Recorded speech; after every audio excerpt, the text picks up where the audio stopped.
Welcome back सुप्रभात news Chhattisgarh. आइए जानते हैं छत्तीसगढ़ की 25 फटाफट बड़ी खबरों को। रायपुर को बड़ी सौगात, डिप्टी सीएम अरुण साव ने दी 173 करोड़ के फ्लाईओवर को मंजूरी। राजधानी के लाखों यात्रियों को रोज मिलने वाली जाम की परेशानी अब खत्म होने जा रही है। उप मुख्यमंत्री एवं लोक निर्माण मंत्री अरुण साव की पहल पर शहर को वहां बहुप्रतीक्षित फ्लाईओवर मंजूरी मिल गई है, जिसका इंतजार लोग सालों से कर रहे थे। लोक निर्माण विभाग ने जेई रोड पर गुरु तेग बहादुर उद्यान से नेताजी सुभाष चौक होते हुए गुरु नानक चौक तक फ्लाईओवर निर्माण के लिए 173 करोड़ रुपए स्वीकृत कर दिए हैं। ये फ्लाईओवर राजधानी के सबसे व्यस्त और भारी ट्रैफिक वाले हिस्से में बनने जा रहा है, इसलिए इससे सबसे अधिक राहत आम जनता को मिलेगी। अमानी भर्ती परीक्षा आज, व्यापम ने जारी किया ड्रेस कोड। छत्तीसगढ़ व्यावसायिक परीक्षा मंडल की तरफ से आज 7 दिसंबर को बिलासपुर समेत प्रदेश के 16 जिलों में जल संसाधन विभाग के तहत अमीन भर्ती परीक्षा आयोजित की गई है। इस एग्जाम में प्रदेश भर में 2.5 लाख से ज्यादा परीक्षार्थी शामिल होंगे।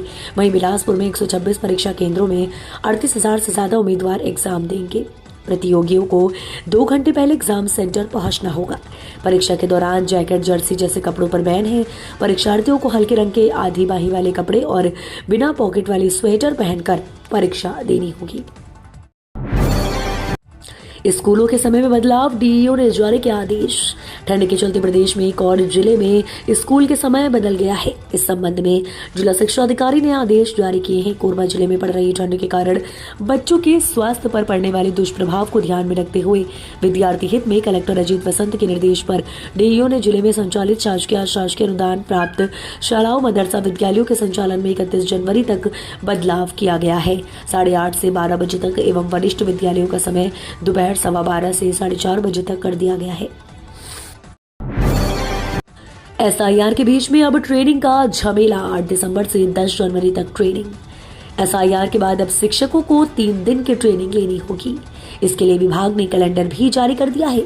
नए शिक्षा सत्र के तकरीबन 6 महीना गुजर जाने के बाद अब शिक्षकों को नवीन पाठ्य पुस्तकों पर ट्रेनिंग दिया जाएगा। नवीन पाठ्य पुस्तकों पर प्राथमिक शाला के शिक्षकों को एफएलएन के तहत जुलाई में ऑनलाइन प्रशिक्षण दिया गया था। ऑफलाइन ट्रेनिंग का भी निर्देश दिया गया था। ये प्रशिक्षण किसी कारणवश नहीं हो पाया। स्कूलों में आधा सिलेबस तकरीबन पूरा हो गया या फिर होने को है। इस बीच डाइट ने ट्रेनिंग के लिए आदेश जारी कर दिया है। अब नहीं चलेगी रात की महफिल, ढाबा संचालन और शराब पिलाने पर सख्त पाबंदी। थाना सोमनी में क्षेत्र के ढाबा संचालकों की बैठक ली गई। बैठक में देर रात तक ढाबा संचालन नहीं करने व शराब सेवन नहीं कराने की सख्त हिदायत दी गई है। इसके अलावा हाईवे में ढाबा के सामने वाहनों की पार्किंग नहीं कराने की भी चेतावनी दी गई है। टीआई अरुण नामदेव ने ढाबा संचालकों की बैठक ली और ढाबा संचालकों को आदेश दिया कि वे देर रात तक अपने ढाबों को न खोलें ताकि असामाजिक गतिविधियों पर नियंत्रण किया जा सके। बास गीत की प्रस्तुति देंगे 100 से अधिक कलाकार। बिलासपुर में बास गीत गाथा एकेडमी का आयोजन आज। छत्तीसगढ़ के बिलासपुर में बास गीत गाथा एकेडमी के बैनर तले आज 7 दिसंबर को 100 से अधिक कलाकार बास गीत की प्रस्तुति देंगे। छत्तीसगढ़ कला को निखारने और मंच देने के लिए यह आयोजन लाल बहादुर शास्त्री स्कूल परिसर स्थित पंडित देवकीनंदन दीक्षित सभा भवन में होगा। बास गीता गाथा एकेडमी छत्तीसगढ़ के अध्यक्ष डॉक्टर सोमनाथ यादव ने बताया कि छत्तीसगढ़ की पुरातन कला बास गीत यादवी संस्कृति का प्रतीक है, जिससे बांस की पोड़ी नली से निर्मित वाद्य को फूंक कर वादक पुरुष स्वर निकलता है।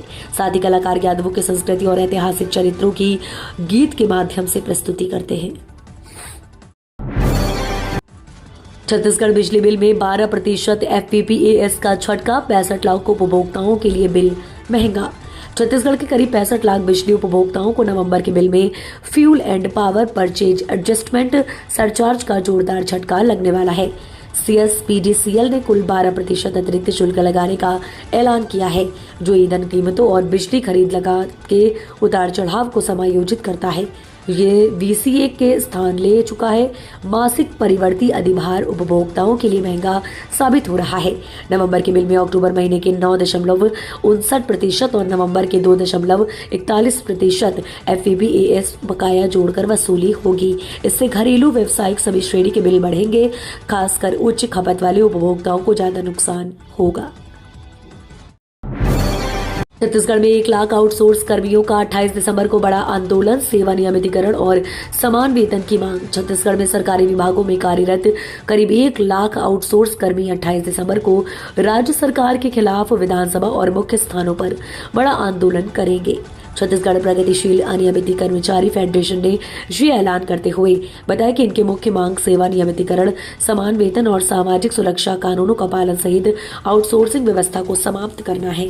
फेडरेशन के प्रदेश अध्यक्ष गोपाल प्रसाद साहू ने कहा कि ये कर्मचारी कक्षा 3 और 4 के काम समान करते हैं, पर समान वेतन व लाभ नहीं मिल पा रहा है।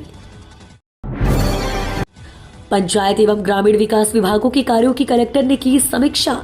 कलेक्टर अधिकारी दीपक सोनी ने शनिवार को जिला पंचायत सभा कक्ष में पंचायत एवं ग्रामीण विकास विभाग के कार्यों की समीक्षा की।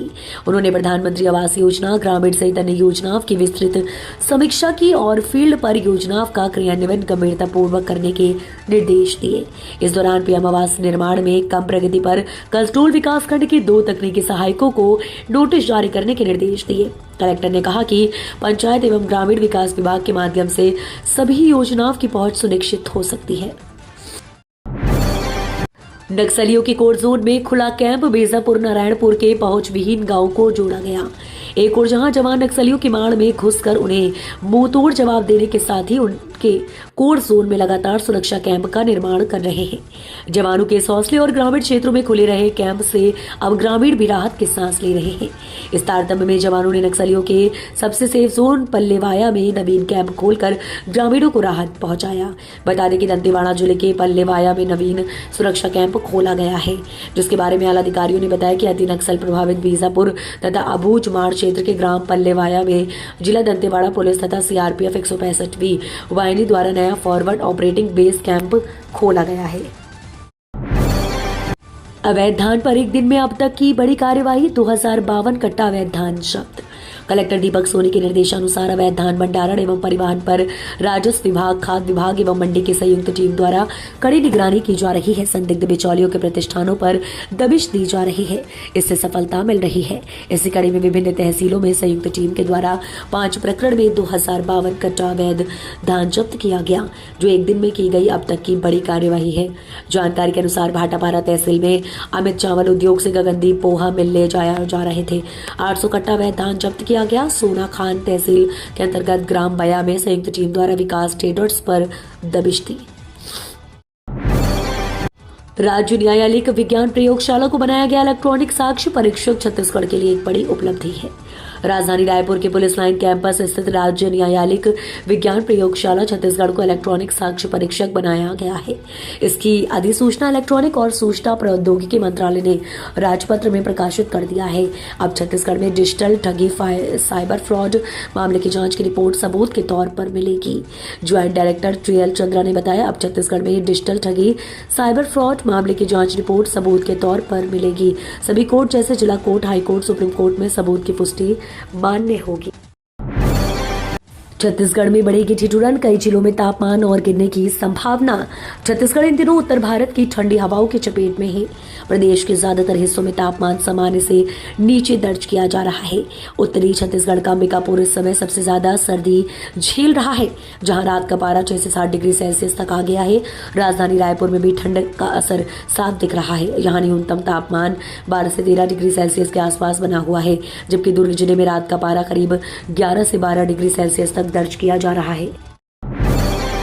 दंतेवाड़ा में आज से 13 दिसंबर तक पंडित प्रदीप मिश्रा की शिव महापुराण कथा। दंतेवाड़ा जिले के गीदम नगर में आज 7 से 13 दिसंबर तक देश के प्रसिद्ध कथावाचक पंडित प्रदीप मिश्रा द्वारा शिव महापुराण कथा का आयोजन किया जा रहा है। ये दक्षिण बस्तर का पहला स्थान होगा जहां इतनी बड़ी संख्या में कथावाचन का आयोजन किया जा रहा है। कथा के मुख्य आयोजक विजय प्रसाद तिवारी ने बताया कि 6 दिसंबर को कलश यात्रा के साथ कार्यक्रम की औपचारिक शुरुआत की गई है। घुमंतु पशुओं से बढ़ती सड़क दुर्घटनाएं रोकने नगर निगम का बड़ा फैसला, अब मालिकों पर होगी FIR दर्ज। शहर में आवारा और घुमंतु पशुओं के कारण लगातार हो रही सड़क दुर्घटनाओं पर रोक लगाने के लिए अब नगर निगम ने बड़ा फैसला लिया है। बार बार सड़कों से हटाने के बावजूद ये पशु फिर से सड़क पर पहुंच जाते हैं, जिसके चलते अब नगर निगम जगदलपुर ने घुमंतु पशुओं के मालिकों के खिलाफ FIR दर्ज कराने का निर्णय लिया है। नगर निगम क्षेत्र के साथ ही राष्ट्रीय राजमार्ग के आसपास स्थित ग्रामीण इलाकों में भी ये सख्ती अपनाई जाएगी। नगर निगम, यातायात विभाग और ग्राम पंचायतों ने मिलकर सख्त कार्रवाई को लेकर अपनी सहमति दी है। CBSE ने जारी की 10वीं 12वीं प्रैक्टिकल परीक्षा की नई गाइडलाइंस। अब अनिवार्य होगी ग्रुप फोटो अपलोडिंग। केंद्रीय माध्यमिक शिक्षा बोर्ड ने प्रायोगिक परीक्षाओं के लिए नई स्टैंडर्ड ऑपरेटिंग प्रोसीजर जारी कर दी है। इसके अनुसार 10वीं और 12वीं की कक्षा प्रैक्टिकल परीक्षा 1 जनवरी से 15 जनवरी के बीच आयोजित की जाएगी। इसके लिए स्कूलों को अपने क्षेत्र के निर्धारित महापरीक्षकों से संपर्क कर परीक्षा की तिथि तय करनी होगी। नई SOP के मुताबिक परीक्षा केंद्रों में CCTV कैमरे अनिवार्य रहेंगे और परीक्षाओं की मॉनिटरिंग सतत की जाएगी। कांग्रेस में नए जिलाध्यक्षों के पदभार ग्रहण पर पूर्व डिप्टी CM का बड़ा बयान। छत्तीसगढ़ में शनिवार कांग्रेस के नवनियुक्त जिलाध्यक्षों ने पदभार ग्रहण किया है। राजधानी के गांधी मैदान स्थित जिला कांग्रेस भवन में रायपुर शहर समेत ग्रामीण के जिलाध्यक्षों ने पदभार ग्रहण किया। इस दौरान बड़ी संख्या में जिलों के पदाधिकारी और प्रदेश के पदाधिकारी शामिल हुए। साथ ही कांग्रेस पार्टी ने सभी पूर्व जिलाध्यक्षों को पद से मुक्त कर दिया। Deputy CM T S Singhdeo ने मीडिया से बातचीत में जिला अध्यक्षों की नियुक्ति पर बड़ा बयान दिया है। उन्होंने कहा कि यह नियुक्ति कांग्रेस के मूल स्वरूपों को बदलने वाली है। लाखों की MP निर्मित अवैध शराब जब्त, 2 तस्कर गिरफ्तार।